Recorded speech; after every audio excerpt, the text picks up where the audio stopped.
निवडणुकीच्या अनुषंगाने किती तारखेला निवडणुकीची प्रक्रिया सुरू होणार आहे आणि काय नेमकी व्यवस्था केली? माननीय राज्य निवडणूक आयोग यांची सूचनाप्रमाणे आज आपण आपले कल्याण डोंबिवली महानगरपालिका क्षेत्रात जे आगामी निवडणूक आहे त्याचा कार्यक्रम ही जाहीर केलेला आहे.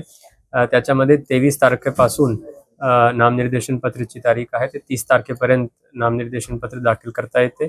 त्यानंतर आपले छाननी आणि बाकी सगळी गोष्ट होणार आणि मतदानांची दिनांक 15 तारीख आणि मतमोजणीची दिनांक 16 जानेवारी असे आयोगाने ठरवून दिलेली आहे.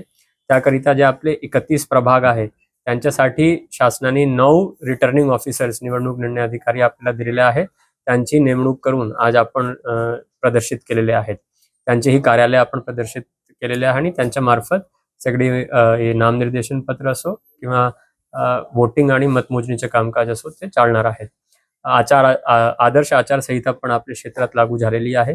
त्याकरिताही आपण बैठे पथक, ज्याला आपण स्टॅटिक सर्व्हेलन्स टीम्स म्हणतो, फिरते पथक, flying squads, video surveillance teams याची स्थापना आपण करतोय. विविध उमेदवार आणि राजकीय पक्षांकरिता जे विविध परवानग्या लागणार त्याकरिता सिंगल विंडो आपण प्रत्येक आरओ स्तरावर आणि एक आपल्या स्तरावर आपण करणार आहोत, जेणेकरून सुलभ आणि जलद गतीने सगळ्यांना परवानग्या भेटतील. त्याचबरोबर आपण आता मतदान केंद्र ही निश्चित करतोय. 20 तारखेला मतदान केंद्रांची यादी प्रसिद्ध होईल आणि त्याप्रमाणे आपण पुढे जाणार आहोत.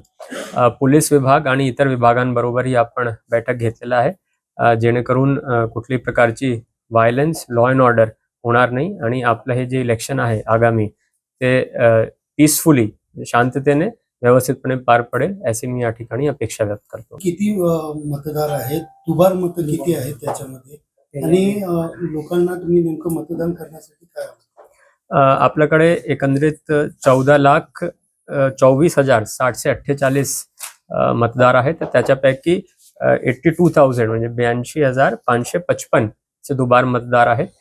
त्यांचेही कामकाज आणि त्याचे व्हेरिफिकेशन BLOs मार्फत सुरू आहेत आणि नागरिकांनी मागच्या लोकसभा आणि विधानसभाप्रमाणे मोठ्या संख्येने येऊन वोटिंग करावा त्याकरिता मी आवाहनही करतो. स्वीपचे कार्यक्रम म्हणजे सिस्टमिक वोटर अवेअरनेस एज्युकेशन त्याकरिताही आपण विविध पथक स्थापन केलेले आहे. स्कूल्स, कॉलेजेस, नवीन वोटर्स, ज्येष्ठ नागरिक या सर्वांपर्यंत आम्ही पोहोचण्याचा प्रयत्न करू आणि जास्तीत जास्त वोटिंग आगामी निवडणुकीमध्ये होणार आहे याचा प्रशासनाच्या मार्फत प्रयत्न राहतील.